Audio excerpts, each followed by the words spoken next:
High বন্ধুরা, সবাই ভালো আছো তো? আজকে শেফালির রান্নাঘরে আজকে টেলারিংয়ের কাজটা দেখানো হচ্ছে। যেহেতু আমাদের পুজোর কাজের চাপ পড়ে গেছে, রান্নাঘরে তো যেতে পারছি না, ওই জন্য টেলারিংয়ের কাজগুলোই করছি। ব্লাউজ সেলাইটাই দেখাচ্ছি। আজকে আমি একটা 40 ছাতির ব্লাউজ করছি।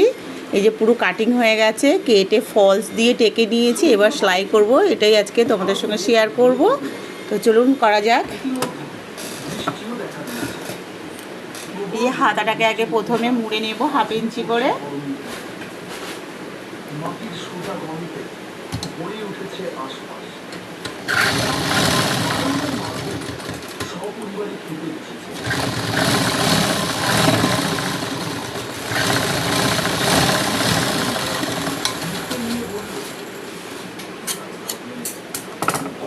দুটো হাতাকে একইভাবে সেলাই করে নিতে হবে এরকম।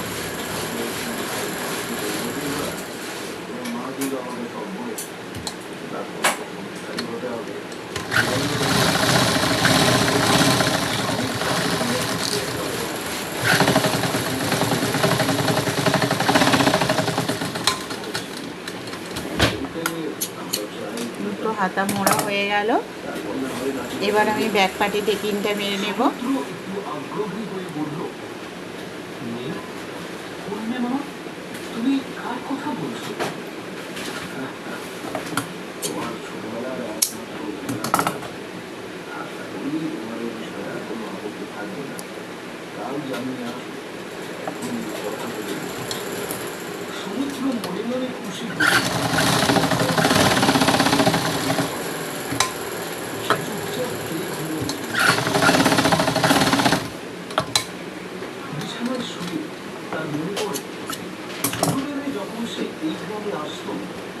আর খেলার সঙ্গী ছিল জানা, সারাদিন তারা একসাথে সময় কিন্তু এখন কি জানি আগে টেকিংটা মেরে নিতে হবে ব্যাক পার্টে। সমুদ্রের জন্য জায়গা আছে নাকি সেগুলো কাল দেখা করে সমুদ্র সব জিজ্ঞেস করবে।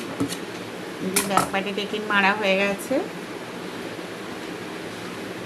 এখন মাছ এবার আমি সামনের পার্টটাকে রেডি করব।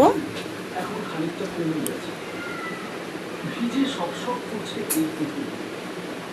সবুজ গাছগুলো এটা আমার পুজোর অর্ডার, ওই জন্য এটাকে ফিনিশিং করে করতে হবে। আগে 3 নম্বর পার্টটাকে টেকিং মেরে নিতে হবে।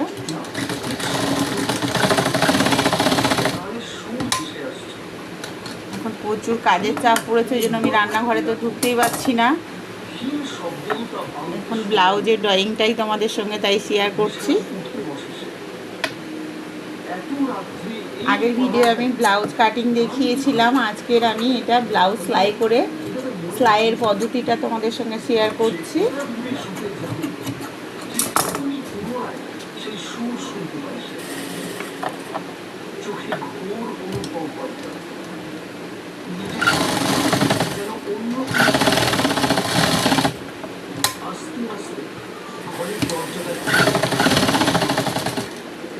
এটা একটা 40 ছাতির ব্লাউজ,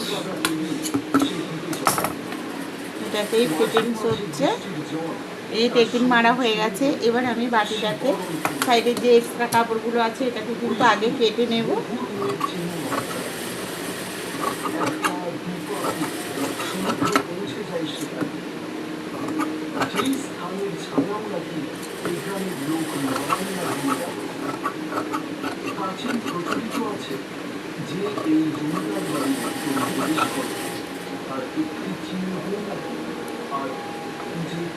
আমি পুরো সেলাই পদ্ধতিটা কিন্তু ব্লাউজের দেখাচ্ছি।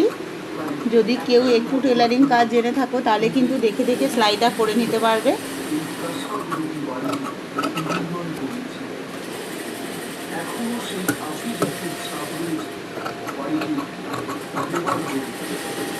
পুজো মানেই সবাইকেই কিন্তু ব্লাউজ কাটাতে হবে। নতুন নতুন শাড়ি নেওয়া হয়েছে, এই পদ্ধতিটাকে ভালো করে দেখে নিন। এটা কিন্তু ব্লাউজ সেলাই করতে পারবে। এটা যদি কাটা জানা থাকে তাহলে কিন্তু সেলাই করতে কোনো অসুবিধা হবে না। এই ভিডিওতে আমি কিন্তু সেলাই পদ্ধতিটা পুরো দেখিয়ে দিচ্ছি, কোনটার সঙ্গে কোনটা জুড়তে হবে।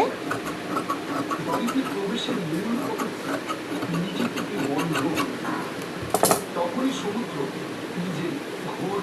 সবগুলো পার্ট কেটে নিয়েছি, এবার আমি জুড়ে নেব, এক একটা করে জুড়ে নেব। আমি তো বিছানায় ঘুমিয়েছিলাম, হঠাৎ করে একটা সুর, একটা মিষ্টি গন্ধ সমুদ্রের চারিপাশ ভরিয়ে ওঠে। কিসের গন্ধ এটা? এটা তো কোনো স্বপ্ন নাকি? হ্যাঁ, এটা তো নিশ্চিত সমুদ্র নয়। সেই সুর, সে দেখে দোতলা সমুদ্র মাকড়সার আগাছার ভিতর দিয়ে সেই পুরনো ভগ্ন সমুদ্র দোতলায় উঠে চমকে যায়। দোতলাটা এত পরিষ্কার দেখাচ্ছে কি করে? বাড়িটা দেখেছে মনে কোনো বহু বছর ধরে এখানে কেউ আসে না, তাহলে পরিষ্কার কি হবে? নিচের তলাতে চারিদিকে আগাছায় ভর্তি, মাকড়সার জাল বাঁধা, কিন্তু উপরে শুকনো বিপদ। সমুদ্রের সব তালগুলো পাখি কি দেখছে, কি শুনছে, কিছুই সে বুঝতে পারে না। এগুলো কি আদৌ সত্যি ঘটছে তার চোখের সামনে, নাকি সবটাই তার মনের ভুল? এগুলো কি শুধু কম, তাছাড়া কিছুই নয়। সমুদ্র দেখে উপরতলাটা অনেকটা বিস্তৃত, অনেকগুলো রয়েছে। কিন্তু সাধারণ এত বড় একটা রাজপ্রাসাদের মতো জমিদার বাড়ি, কাজে ভিতর থেকে এমনটাই হবে, সেটা অস্বাভাবিক কিছু নয়। সমুদ্র ধীর পায়ে সামনের দিকে এগিয়ে যায়। একদম শেষে যে ঘরটা রয়েছে সেখান থেকে ক্ষীণ আলো বেরোচ্ছে। সমুদ্র মোটেও ভীতু প্রকৃতির নয়, বরাবর সে সাহসী প্রকৃতি। কিন্তু এখন এইভাবে 1 নম্বর পার্টটাকেও জুড়ে নেব বাটির সঙ্গে। এক অজানা ভয় তাকে গ্রাস করেছে। শেষ ঘরটার সামনে দিয়ে দাঁড়ায় সমুদ্র। পুরনো দরজাটি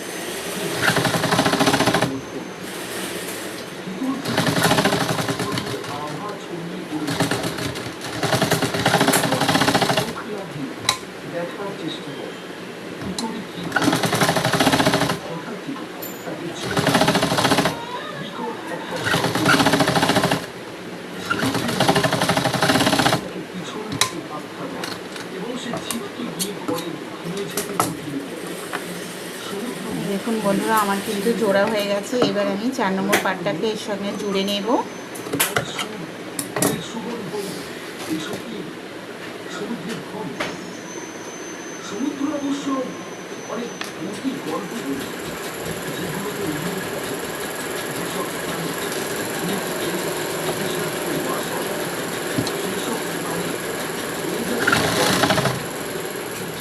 তবে কি এখানেও এমন কিছু আছে? কেউ যেন তার পিছনের দরজা দিয়ে সেটা যতদূর সম্ভব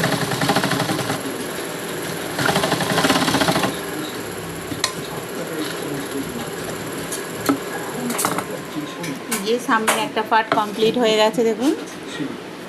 এবার এখানে চাপ সেলাই দিয়ে বাটি বুটি চাপাবুটি করতে হবে। এটা একটা পাশ কমপ্লিট হয়ে গেছে। এবার সেমভাবে আর একটা পার্ট রেডি করে নিতে হবে। একটা মেহেন্দি কণ্ঠ তাকে বলে, তুমি দেখো, তুমি তুমি ঠিক আছো তো? এখানে আসার পথে তোমাকে কি দেখে পেলাম তো? সমুদ্র উঠে পিছনে ফিরে দেখে এক যুবতী তার খুব নিকটে এসে দাঁড়িয়েছে। কি রূপ, কি লাবণ্য! যৌবনে প্রথম পদার্পণ করা ফুলের মতো শোভা তার সারা শরীর ঝরে। কোনো তার প্রতি দুর্বল হয়ে পড়ে। সমুদ্র অনেক কিছু কিন্তু সেই সকল ভাষা ভাঙিয়ে ওই যুবতীকে দেখে সরছে না। এটা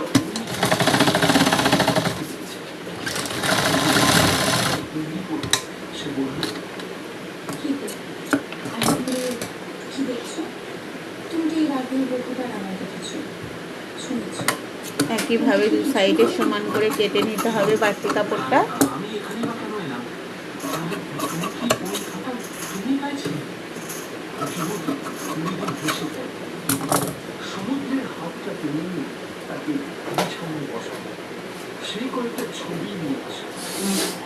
দেখো তো, এগুলো দেখে কিছু মনে পড়ে কি? যুবতীর সমুদ্রের দিকে কয়েকটি ছবি এগিয়ে আসে। ছবিগুলো ভালো করে দেখে একটু অচোখে যায়। ছবিগুলো তার ছবি, তার সাথে ছবিতে থাকা কি ব্যাপার? সে তো ওই যুবতীকে চিনে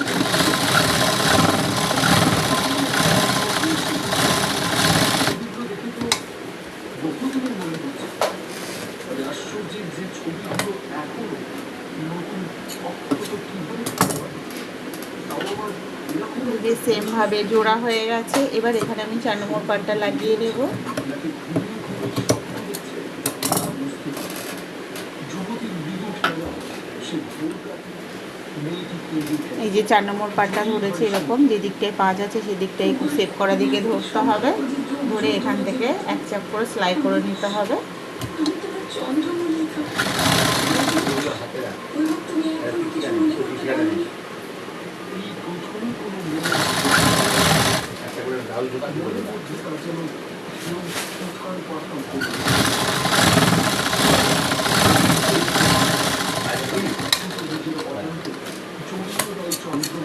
এখন আমার দুটো পাট কিন্তু রেডি হয়ে গেছে। এই যে দুটো পাট রেডি হয়ে গেছে। এবার এখানে চাপ সেলাই দিয়ে বাড়তি বটি চাপাবটি লাগাতে হবে। তবে বন্ধুরা, যদি কাটিংটা সেলাইটা ভালো লাগে, শেফালির রান্নাঘরটাকে কিন্তু অবশ্যই সাবস্ক্রাইব করে নেবেন, আর লাইক করবেন, অবশ্যই শেয়ার করবেন বন্ধুদের সঙ্গে ব্লাউজ কাটিংটা। আর এই যে আমি কাটিংও দেখিয়েছি আগেরবারে, আজকে আমি কিন্তু সেলাই পদ্ধতিটা দেখালাম। পুরো সামনের পাটটা কিভাবে তৈরি করতে হয় এটা কিন্তু আমি পুরো মেশিনে সেলাই করে পদ্ধতিটা দেখিয়েছি। আর শেফালির রান্নাঘরটার চ্যানেলটাকে অবশ্যই কিন্তু সাবস্ক্রাইব করে নেবেন।